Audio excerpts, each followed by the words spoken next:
Medio. Tinggal nama. Saat semuanya sudah terlambat. Walau konten audio berdasarkan kisah nyata, beberapa adegan, tokoh, dan kejadian telah dimodifikasi untuk menambah unsur dramatis. Konten ditujukan untuk audiens dewasa karena dapat mengandung bahasa eksplisit dan berunsur kekerasan. Kebijaksanaan pendengar sangat disarankan. Selamat datang di podcast Tinggal Nama. Podcast persembahan Media Podcast Network bekerja sama dengan Intisari dan Motion Radio yang menghadirkan kisah kriminal dan mistis dari seluruh penjuru dunia yang bersumber dari artikel terbitan Intisari. Sebelum mendengarkan, jangan lupa untuk klik follow podcast Tinggal Nama dan beri rating terbaikmu. Follow juga Instagram, TikTok, dan Twitter kami di @medio_by_kgmedia agar tidak ketinggalan informasi podcast lainnya. Kamu bisa berlangganan Intisari Plus di plus.intisari.grid.id dan Intisari akan memberikan diskon sampai 50% untuk berlangganan majalah Intisari di atas 1 bulan melalui gridstore.id. Berhenti Nyonya, saya berusaha menahan dia, Letnan. Terima kasih, saya kenal Nyonya ini. Anda tidak bisa mengenal saya dengan baik jika Anda tidak menyingkirkan bawahan Anda. Ia menyelidiki ke sana kemari apakah saya memiliki rekening koran, kartu kredit. Tenanglah Nyonya, saya melakukan tugas saya. Jika Anda tidak memiliki apa-apa yang perlu disembunyikan, Anda kan tidak perlu khawatir apa-apa. Letnan Cielini menoleh ke arah Frontada. Mata Frontada tertuju pada kalung liontin dan cincin yang dipakai Hetty. Lalu Frontada kembali melihat ke arah jendela. Nanti malam pukul 8, Letnan. Baik, Dok. Hetty Carter menggeser bangku untuk didudukinya sambil menggerakkan kakinya. Anda sudah pernah kesini sekali. Karena itu, saya ingin mengajukan beberapa pertanyaan yang harus Anda jawab. Sudah berapa lama Anda kenal Albert Singer? Sekitar setahun. Dapatkah kita melupakan tugas Anda sebagai pengurus rumah tangga? Apakah Anda kenal pada Rita Mendiola? Saya tahu bahwa Al pergi ke tempatnya, tapi saya tidak pernah mengenalnya. Apakah Anda mempunyai alibi pada malam ia terbunuh? Tidak. Dari mana Anda memiliki liontin dan cincin itu? Dari Albert. Kapan ia memberikan benda-benda itu pada Anda? Kira-kira sebulan yang lalu. Dari mana Al mendapatkan benda-benda itu? Saya tidak tahu. Saya tidak menanyakannya. Kenalkah Anda pada laki-laki yang baru pergi tadi? Tidak. Apakah Anda masih bekerja? Masih. Di mana? Di sana. Sini. Bisakah Anda mengatakan sesuatu tentang nama Frontada? Tidak. Tepat pukul 8 malam, Letnan Cielini memasuki pekarangan rumah Frontada yang modern dan menekan bel. Frontada sendiri yang membukakan pintu. Rumahnya dilengkapi dengan mebel-mebel besar berwarna gelap, kursi besarnya berwarna merah yang mencolok, lampu marmer besar terletak di atas meja mahagoni. Nyonya Frontada bertubuh kecil, tampak 10 tahun lebih muda dari umur sebenarnya. Rambutnya yang mengkilap, bola mata hitamnya yang bercahaya menceritakan kali ketiganya kesurupan. Sehabis kesurupan, ia diberitahu suaminya bahwa ia seakan-akan berbicara seperti Rita Mendiola. Cuma pada yang ketiga kali, Ernesto bilang Rita berbicara soal perhiasan. Ernesto tentu sudah menceritakannya kepada Anda. Liontin emas dan cincin berlian. Ya? Dari mana Rita memperoleh barang-barang itu? Dari mana saya tahu, tetapi hampir semua orang Filipina membeli barang seperti itu di negaranya. Juga tidak sedikit laki-laki yang membelinya, seperti kalung emas, liontin, gelang. Mungkin saja Rita memperoleh kiriman cincin itu dari seseorang. Tampaknya Rita gadis yang menarik. Tidak begitu kenal. Rumah sakit itu kan sangat besar, tetapi bagaimanapun nama itu sangat dikenal. Kalau tidak salah, saya pernah melihat nama itu dalam buku telepon. Kenalkah Anda pada wanita yang datang ke kantor saya siang tadi? Tidak. Kenalkah Anda pada perhiasan yang dipakainya? Tidak, saya belum pernah bertemu dengan dia sebelumnya. Keesokan harinya, Randolph Jackson datang ke kantor Letnan Cielini dan membuat laporan.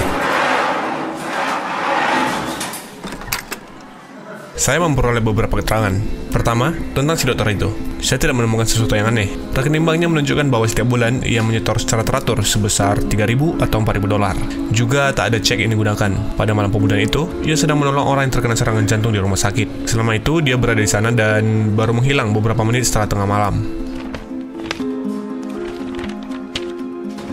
Lalu rekening bank Nyonya Frontada lebih tipis dari kue dadar. Ia sudah mengambil semua simpanannya bulan lalu. Kosong. sebelumnya, Nyonya Frontada memiliki hampir $5.000 di rekening bank. Setahun yang lalu tidak ditemukan hal luar biasa. Tiba-tiba, ia mulai bola-balik mengambil $500 atau $1.000 dengan menggunakan cek. Suaminya memindahkan lagi uang dari rekeningnya ke rekening istrinya. apa yang dilakukan Nyonya Frontada pada malam pembunuhan itu? Ia sedang bertugas di rumah sakit mulai pukul 3 sore sampai 11 malam. Apakah ia juru rawat kandungan? Iya? Apakah suaminya juga berada di sana? Tidak, suaminya berada di rumah sakit jantung di Wesley. Dapatkah kau selidiki apa yang dilakukan Angelina setiap malam? Maksudnya, apakah ia bekerja secara penuh dalam waktu 8 jam itu? Sulit untuk mengatakannya. Setiap malam, para ahli terapi pernapasan pergi ke tempat tugas mereka dan merawat para pasien di kamarnya masing-masing. Mereka juga harus siap jika diperlukan untuk membantu mengoperasi seorang pasien. Kadang-kadang mereka membantu para juru rawat di bilik intensif jika mengalami kesulitan pernapasan. Dari pukul 9 malam sampai setengah 11 malam, terdapat waktu kosong. Selama itu, Nyonya Frontada tidak berada di ruang operasi maupun di bagian intensif. Sedang minum kopi. Mungkin, tetapi tampaknya terlalu lama. Tampaknya kita masih punya waktu untuk pergi ke Albert Singer lagi. Ketika sampai di West Washington, hari sudah gelap. Singer ada di rumah namun Hattie Carter tidak ada. Tetapi Selma, istri Singer, ada di rumah.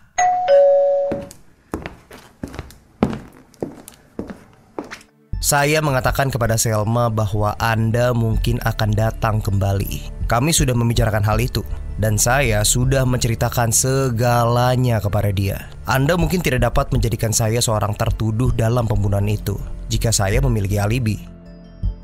Saya tahu dari Hattie Carter, Letnan Salini. Tahukah Anda tentang Rita Mendiola? Ya, saya tahu hal itu. Saya sudah menceritakan segalanya kepadanya, Letnan, tentang Rita dan Hattie. Terutama tentang Hattie. Ketika Hattie mengatakan ia merasa tertarik pada perhiasan itu, saya berharap segalanya akan menjadi jelas. Perhiasan itu berasal dari Nyonya Frontada. Suami istri Frontada? Ya, Mari cepat. Selma terburu-buru mengajak Letnan Salini keluar ke arah mobilnya. Mereka ngebut ke rumah keluarga Frontada. Selma dan Letnan melihat lampu ambulans berkelap-kelip di depan rumah Frontada. Jackson menyalakan lampu sinyal di mobil polisi dan berusaha melalui mobil-mobil dan orang yang berkerumun di situ. Ada apa? Seorang wanita kebanyakan minum obat tidur. Letnan Salini menaiki tangga dengan meloncati tiap dua anak tangga. Jangan sekarang, Letnan. Biarkanlah saya sendirian selama beberapa menit. Letnan Salini dan Dr. Frontada pergi ke ruang kerjanya dan Frontada pun menangis. Saya pikir dia kesurupan lagi. Saya bosan mendengarnya, tapi kemudian saya khawatir. Saya pergi ke atas dan mendapatinya dalam keadaan pingsan. Saya berusaha menyadarkannya dan memberinya obat, namun tak ada reaksi apa-apa. Akhirnya saya memanggil ambulans, tapi sudah terlambat. Letnan Salini, tolong Anda ceritakan, apa sih yang sebenarnya terjadi? apakah Anda tidak mengetahui hal itu? Saya tahu, tapi tidak secara pasti. Ketika Anda pergi kemarin malam, istri saya berkata dan berkata lagi, mereka sudah tahu Ernesto. Mereka sudah tahu. Saya bertanya, apa yang mereka ketahui? Tetapi ia tidak mau menceritakannya kepada saya. Kami tahu kira-kira apa yang terjadi, tetapi Anda tentu tidak akan senang mendengarnya. Istri Anda kenal baik Albert Singer, bertubuh kekar dan tampan. Setahun yang lalu, mereka bertemu secara teratur saat bekerja di rumah sakit. Angelina meminjami Singer uang dalam jumlah besar sampai $1.000 dalam sebulan. Tentu saja Singer tidak pernah mengembalikannya. Kemudian Singer enggan menemui Angelina, terutama karena uang itu. Apalagi Angelina 10 tahun lebih tua dari Singer. Singer pun sudah berkenalan dengan Hattie Carter, wanita yang baru-baru ini Anda lihat di kantor saya. Tetapi Angelina sangat cantik dan kelihatan lebih muda dari umurnya ya. Kira-kira pada waktu yang bersamaan, Singer juga sering ke rumah Rita Mendiola untuk menolong memperbaiki sesuatu. Rita memberi Singer karcis untuk menonton pertandingan sepak bola dan pertandingan olahraga lain. Kami yakin 100% bahwa Singer tidak pernah tidur dengan Rita, tetapi Angelina menyangka sebaliknya. Suatu hari, Angelina melihat Singer datang ke apartemen Rita. Sulit bagi saya untuk menceritakannya pada Anda, dokter. Ceritakan saja, saya harus mengetahui hal yang sebenarnya. Ya, Angelina tahu bahwa ia akan kehilangan Singer. Ia menduga hal itu karena Rita. Akhirnya ia memutuskan untuk menyingkirkan saingannya. Astaga, Astaga. Suatu malam, ketika suasana di rumah sakit sunyi, Angelina secara diam-diam meninggalkan tempat kerjanya, pergi ke rumah Rita dan membunuhnya. Letnan, Angelina tak pernah melakukan itu. Demi Tuhan, ia tak akan sanggup melakukannya. Angelina tidak memperhitungkan bahwa pada waktu itu Singer akan mengunjungi Rita. Singer datang untuk memperbaiki televisi. Ia memergoki Angelina dan melihat Rita sudah tergeletak dengan pisau tertancap di dada. Singer berusaha menolong Rita agar bertahan hidup, tetapi tidak berhasil. Angelina ketakutan dan menjanjikan uang $5.000 seraya menyerahkan cincin dan liontin miliknya. Bersama-sama mereka merobek pakaian Rita, menyiramnya dengan minyak tanah dan membakarnya. Istri saya melakukan hal itu. Itu bisa saya buktikan. Tentu saja Singer tidak puas dengan uang sebesar $5.000 dan perhiasan itu. Perhiasan itu diberikannya kepada teman wanitanya. Sebetulnya, hal itu merupakan kesalahannya yang pertama. Kesalahannya yang kedua, ia terus memeras Angelina. Angelina sudah memberikan segalanya kepada Singer. Kotak penyimpanan Singer di bank penuh perhiasan. Saya pikir Anda bisa membuktikan hal itu.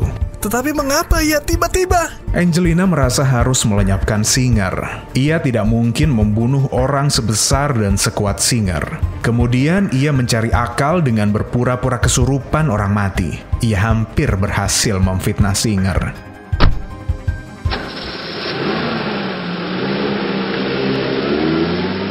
Selama perjalanan pulang, Letnan Cellini dan Jackson saling berunding singkat mengenai kasus ini.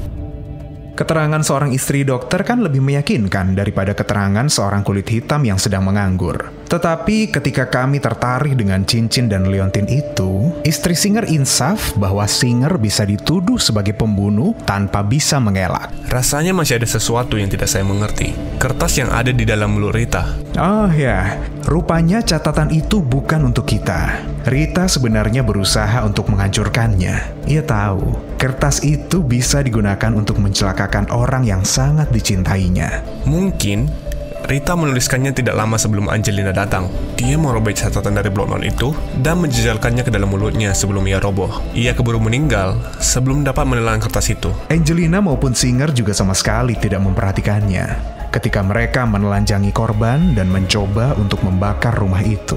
Ironis sekali, bukan? Iya, ia mencoba menghancurkan bukti yang akhirnya menuntun kita ke arah itu. Angelina Frontade membaca hal itu di surat kabar, dan ia melihat kemungkinan untuk melenyapkan Albert Singer. Namun ternyata rencana itu pun gagal. Tak disangka jika pembunuh Rita Mendiola merupakan kerabatnya sendiri. Jangan lewatkan episode Tinggal Nama selanjutnya. Saat semuanya sudah terlambat, yang tersisa hanyalah tinggal nama.